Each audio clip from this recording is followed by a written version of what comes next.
Film berjudul You Shall Not Sleep Tonight tahun 2024 ini bercerita tentang seorang anak laki-laki yang dihantui oleh mimpi buruk tentang monster di dalam lemarinya. Ayahnya berusaha membantu mengatasi ketakutannya, namun sang anak mulai mempertanyakan sifat sebenarnya dari penampakan-penampakan tersebut dan harus menghadapi kenyataan tentang takdir ayahnya serta kekuatan jahat yang mengancam mereka berdua. Apa yang sebenarnya terjadi? Berikut ceritanya.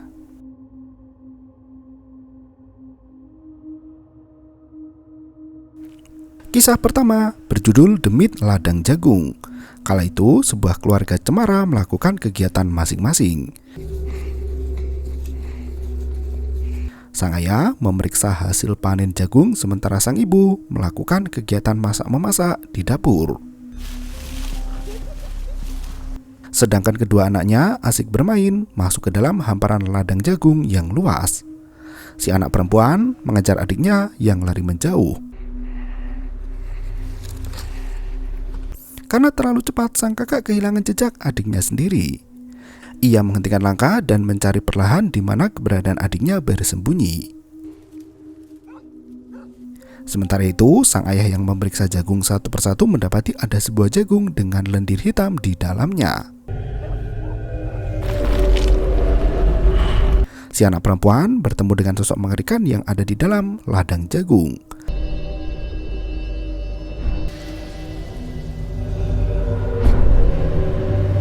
Makhluk itu mengeluarkan cairan hitam dari lubang tubuhnya. Gadis itu perlahan menjauh karena sosok tersebut bergerak mendekat. Ia menghentikan langkah dan menoleh ke kiri. Ternyata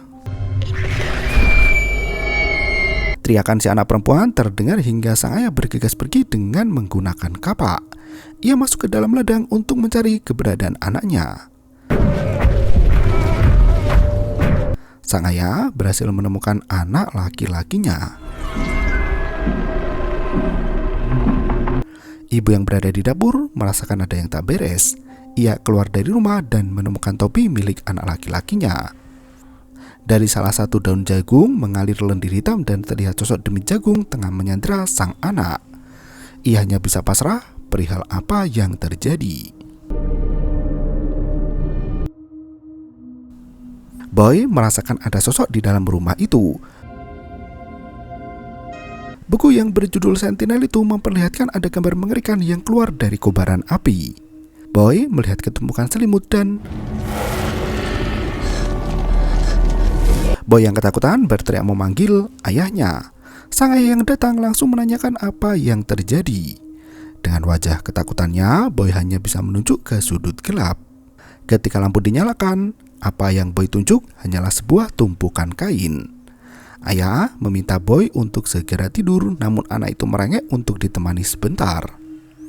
Ayah pun duduk di samping Boy dan meminta anaknya untuk menceritakan makhluk halus yang ia lihat. Boy memberitahu jika makhluk itu berwarna hitam dan kulitnya seperti terbakar. Asap mengepul mengelilingi sosok itu. Ayah masih mengira jika anaknya bermimpi buruk. Boy memberitahukan jika hal itu bukanlah mimpi buruk dan apa yang ia lihat adalah nyata.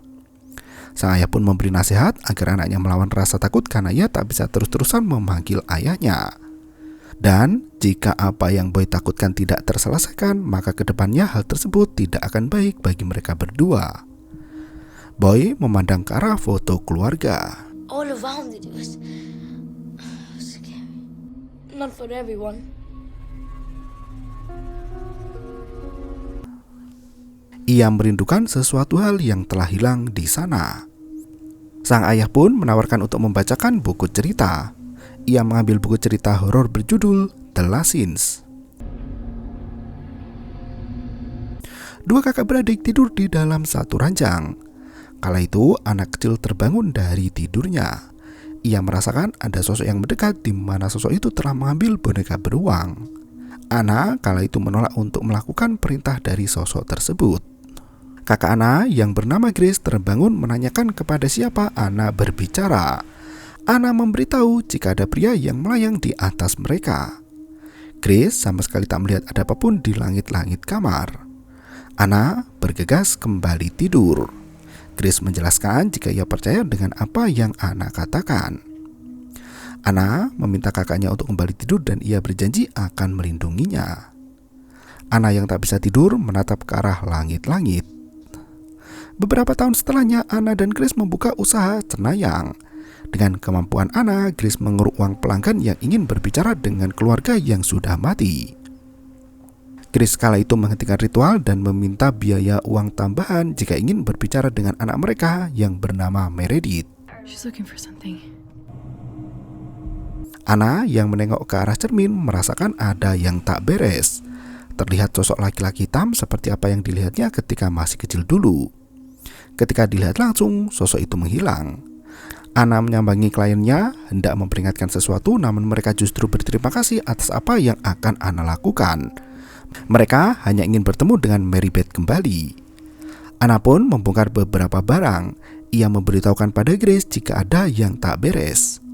Grace sendiri tak terlalu memikirkan hal itu karena klien sudah membayar untuk mendapatkan apa yang mereka inginkan, yaitu berbicara dengan anaknya yang sudah mati. Jika mereka mundur, maka mereka selamanya akan dianggap sebagai penipu. Anna mendesak kakaknya jika sosok yang berada di rumah itu bisa membunuh. Grace mengingatkan Anna jika mereka telah melakukan pekerjaan itu sedari kecil, dan jika mereka menghentikan praktik berbicara dengan orang mati, maka tak ada pekerjaan lain.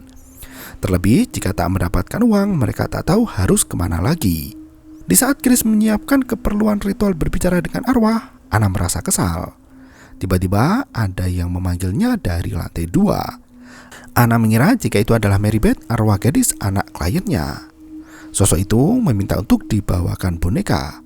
Ketika hendak mengambil boneka beruang yang tergeletak di lantai, klien mereka tiba-tiba muncul. Anna mempertanyakan bagaimana Marybeth meninggal dan apa yang ada di atas tangga. Ibu memberitahu jika di atas adalah kamar Marybeth dan anaknya mati ketika bermain di dalamnya.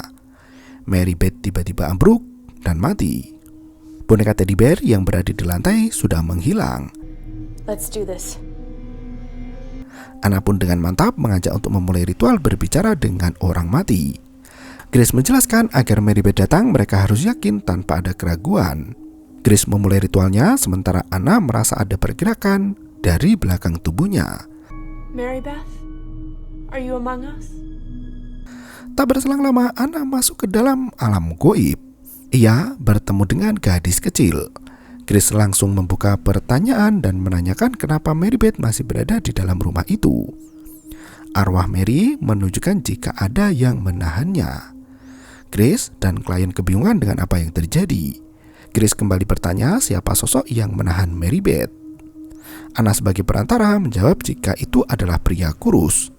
Tiba-tiba Anna mulai kejang-kejang. Di alam gaib sendiri, Mary memperlihatkan luka cakaran di tangannya. Grace kala itu meminta Anna untuk kembali ke alam nyata. Anna sendiri justru meminta dipertemukan dengan pria itu karena sosok tersebut sama dengan apa yang ia lihat ketika masih kecil dulu. Marybeth mengantar ke lantai 2 dan masuk ke dalam. Arwah Marybeth tiba-tiba menghilang begitu saja dan membuat Anna kebingungan. Dari atas ranjang, selimut bergerak membentuk wujud manusia dan ketika dibuka ternyata Anna berusaha untuk kabur, namun pintu terkunci dengan sendirinya. Terlihat banyak cakaran di sana dan arwah Marybeth kembali muncul. Arwah itu memberitahu jika pria tersebut ingin bertemu dengan Anna dan memaksa untuk melakukannya.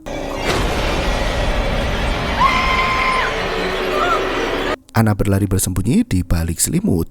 Sosok itu kembali berada tepat di atas tubuh Anna. Makhluk mengerikan itu meminta boneka beruang dan berjanji akan melepaskan Anna dan kakaknya.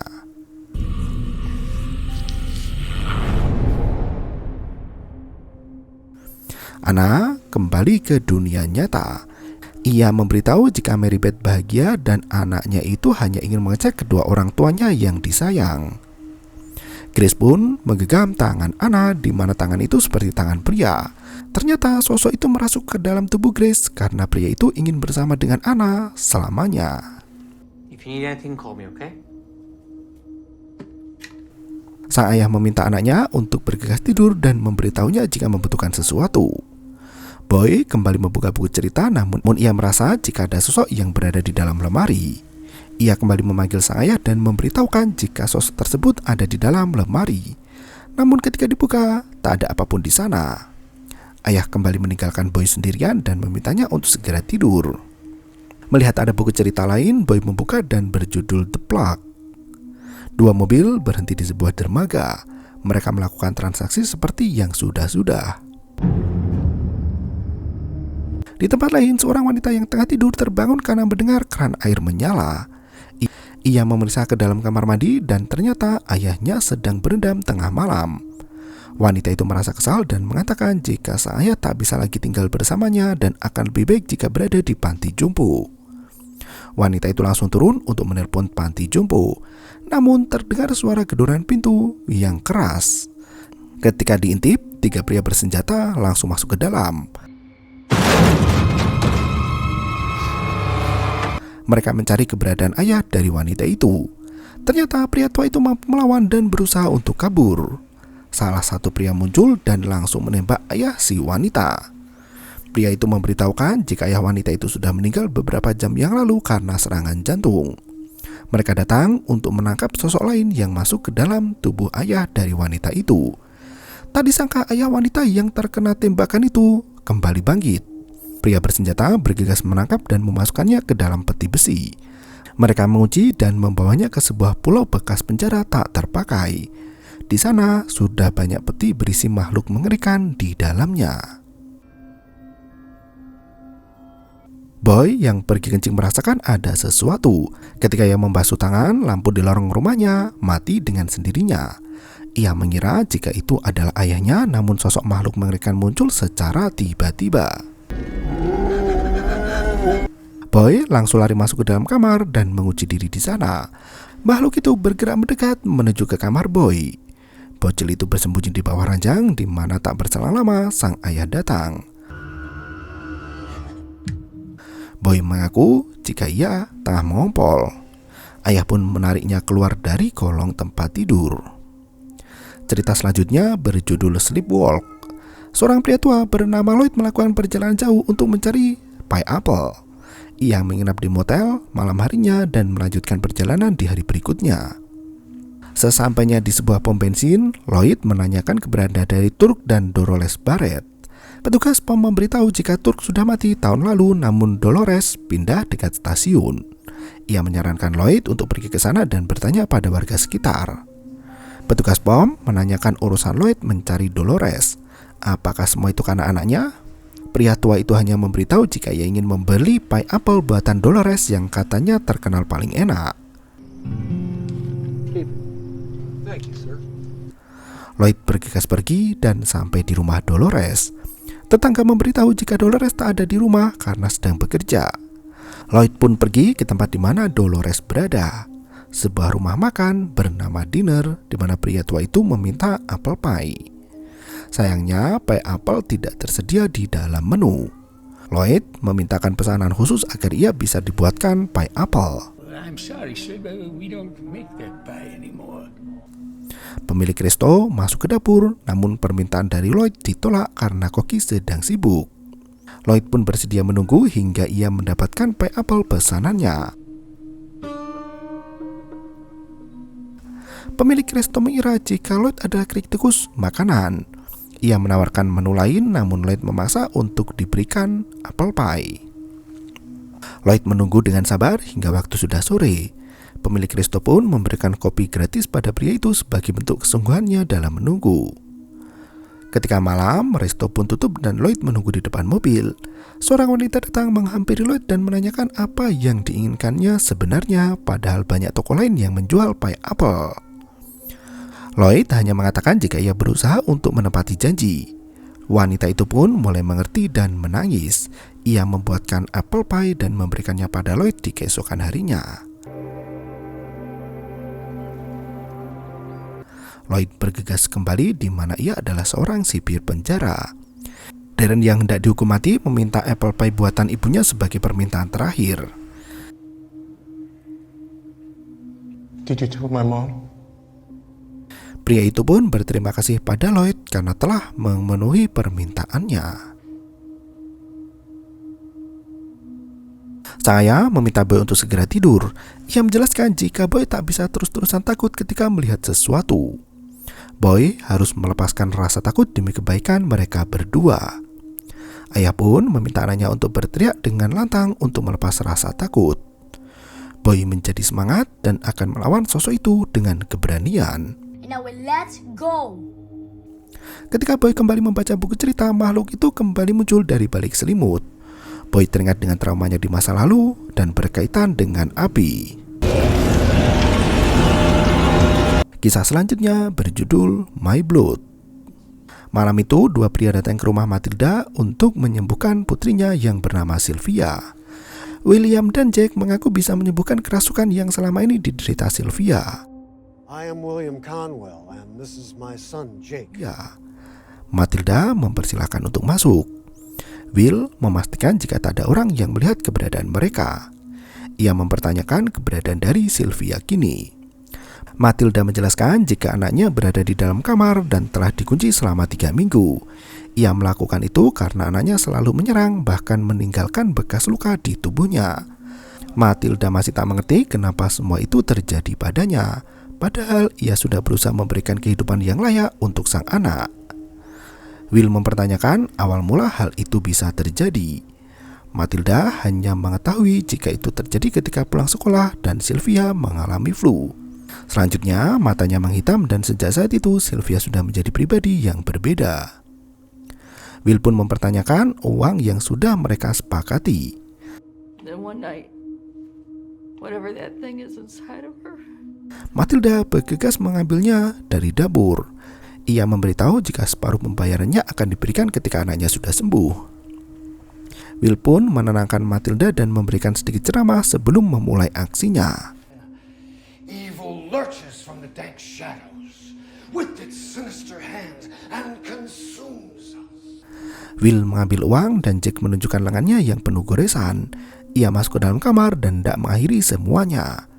Sayangnya, setan yang merasuki tubuh Sylvia tak menyerah begitu saja. Will yang berada di luar berusaha memberikan pertolongan dengan kekuatan gaibnya hingga membuat Matilda cukup ketakutan. Jack menahan gadis itu dan mencokoki dengan darahnya agar semua bisa berakhir. Pengusiran setan pun selesai dilakukan. Will mengambil sisa pembayaran dan bergegas pergi. Mereka berhenti di pom bensin untuk berbelanja. Jack merasa kesal dan ingin mengakhiri semuanya. Ia merasa jika apa yang mereka lakukan selama ini tidaklah benar. Jack tak tega melihat Will menyiksa bocah-bocah itu.